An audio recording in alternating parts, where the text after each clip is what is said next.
Shalom, selamat pagi. Kita bersyukur karena kemurahan Tuhan. Pagi hari ini kita dapat berjumpa kembali dalam renungan pagi bersama yang diambil dari buku Maranatha Tuhan Datang yang ditulis oleh hamba Tuhan Nyonya Ellen G. White. Sebelum kita merenungkan kebenaran firman Tuhan, mari kita berdoa. Ya Tuhan Allah Bapa kami yang bersama dalam tata surga, berbicaralah ya Tuhan, karena kami telah siap untuk mendengarkan. Dalam nama Yesus kami berdoa, amin. Pekabaran firman Tuhan pada pagi hari ini berjudul, Pintu Kasihan Manusia Ditutup. Ayat intinya diambil dari Wahyu 22 ayat yang ke-11. Barang siapa yang berbuat jahat, biarlah ia terus berbuat jahat. Barang siapa yang cemar, biarlah ia terus cemar. Dan barang siapa yang benar, biarlah ia terus berbuat kebenaran. Barang siapa kudus, biarlah ia terus menguduskan dirinya. Keterangannya, ketika pekerjaan penghakiman yang berupa pemeriksaan ditutup, maka nasib semua manusia telah ditentukan, hidup atau mati. Pintu kasihan ditutup untuk waktu yang singkat sebelum kedatangan Tuhan dalam awan-awan di langit. Para pengolok menunjuk kepada benda-benda alam, kepada penggantian musim yang tidak berubah, kepada langit biru yang tidak pernah mendatangkan hujan, kepada padang-padang hijau yang disegarkan oleh embun malam yang lembut. Dan mereka berteriak, apakah ia tidak hanya mengucapkan kata-kata sindiran?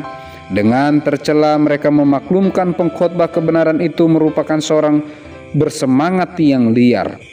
Dan mereka terus lebih berkeinginan mengejar kepelesiran, lebih bertekun pada jalan-jalan mereka yang jahat daripada yang sudah-sudah.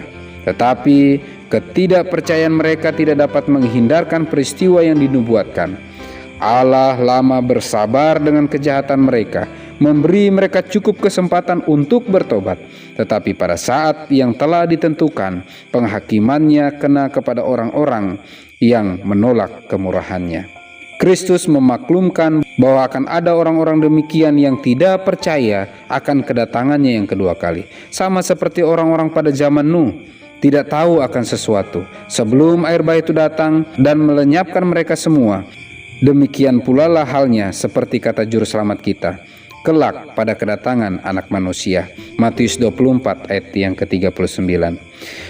Bila mana orang-orang yang mengaku umat Allah bersatu dengan dunia, hidup sama seperti kehidupan mereka dan menggabungkan diri dengan mereka dalam kepelesiran-kepelesiran yang terlarang. Bila mana kemewahan dunia menjadi kemewahan gereja, bila mana lonceng-lonceng perkawinan berdentang-dentang dan semua yang mengharapkan kemakmuran duniawi untuk jangka waktu bertahun-tahun lamanya, maka tiba-tiba bagaikan nyala petir yang sambung menyambung dari langit, tamatlah impian-impian cemerlang dan pengharapan mereka yang muluk-muluk.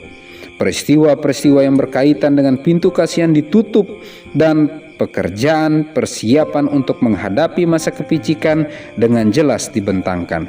Tetapi orang banyak tidak lagi memiliki pengertian terhadap kebenaran-kebenaran yang penting ini, lebih daripada seakan-akan kebenaran-kebenaran ini tidak pernah dinyatakan.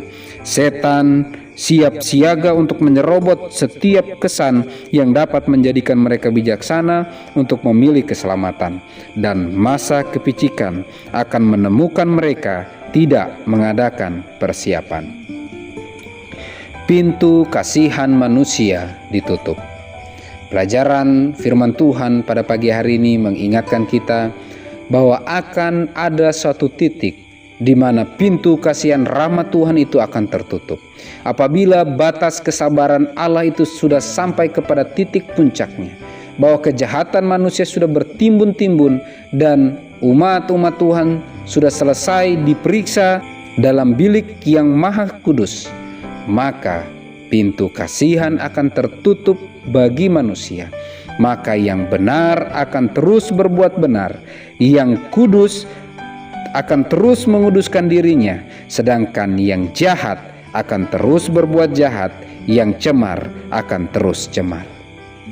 Pekabaran firman Tuhan pada pagi hari ini memanggil kita, sepanjang masih ada kesempatan, sepanjang pintu kasihan itu masih terbuka, mari datang lebih dekat kepada Tuhan, serahkan kendali kehidupan kita ke dalam tangan kuasa Tuhan. Mari ikut kehendak Tuhan.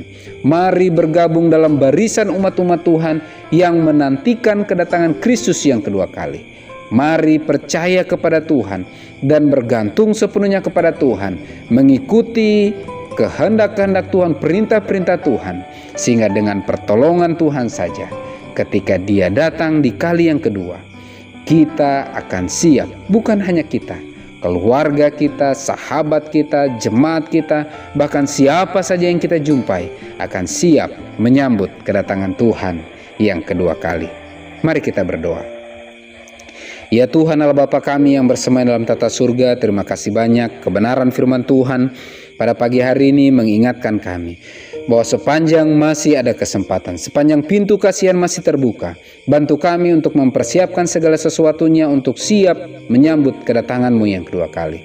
Dalam segala kelemahan kekurangan kami ya Tuhan, kami rindu bergantung, berserah sepenuhnya kepadamu dan menjadikan Engkau satu-satunya jalan keselamatan kami yang akan memampukan kami untuk tetap setia, untuk peka terhadap suara Tuhan dan menghidupkan agenda-Mu dalam kehidupan kami.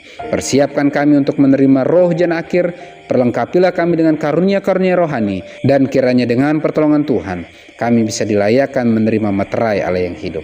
Diberkatilah seluruh umat-umat Tuhan, sehingga dengan pertolongan Tuhan setiap berkat, talenta, kesehatan, apapun yang Kau titipkan bagi kami, dapat kami gunakan semaksimal mungkin dalam pelayanan pekerjaan Tuhan.